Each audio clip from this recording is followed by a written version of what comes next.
उस समय की यूपीएससी और आज की यूपीएससी में सर आप कहाँ क्या फ़र्क देखते हैं?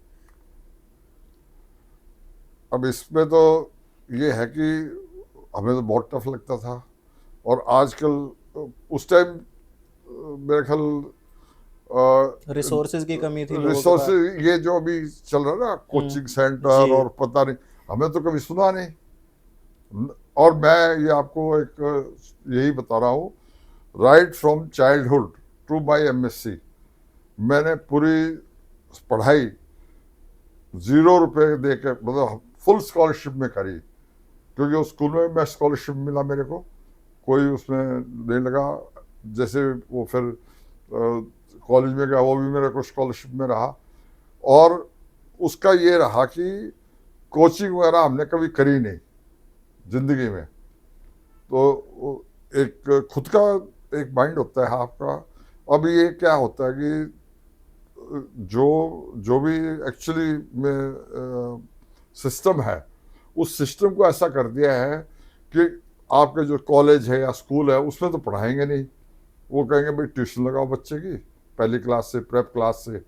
उधर से फिर कॉलेज में जाओगे, फिर ये कि भाई कंपटीशन में जाना है, तो भाई ये, यानी कि जो पढ़ाई आपको कॉलेज में, वही तो कंपटीशन में आनी चाहिए। बिल्कुल। बट वो सारा चेंज कर दिया है।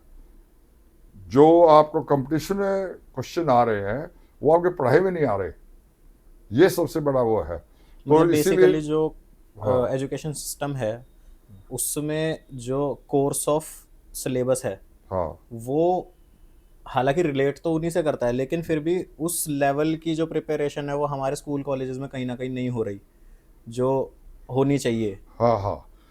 अब तो मतलब ये हो गया कि स्कूलों कॉलेज में बस वो छोड़ देते हैं, भाई कोचिंग कर लो जाके, सीधी ही बात है। मतलब ये आप देखोगे, मेरे ख्याल 99.9% बच्चे कोचिंग करके ही कंपटीशन करते हैं। बिल्कुल।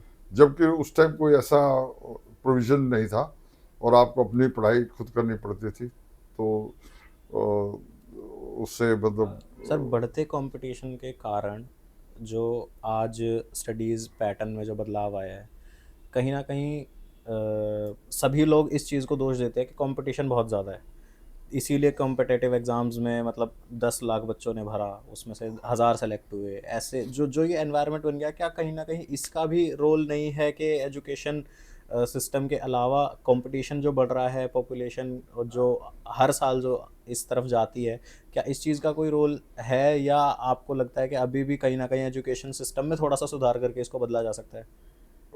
इसमें बहुत फैक्टर्स हो गए जी। हैं। एक तो पॉपुलेशन तो हो ही गई है, हम्म। उसके अलावा जो एजुकेशन है वो अकॉर्डिंग टू टाइम चेंज होनी चाहिए।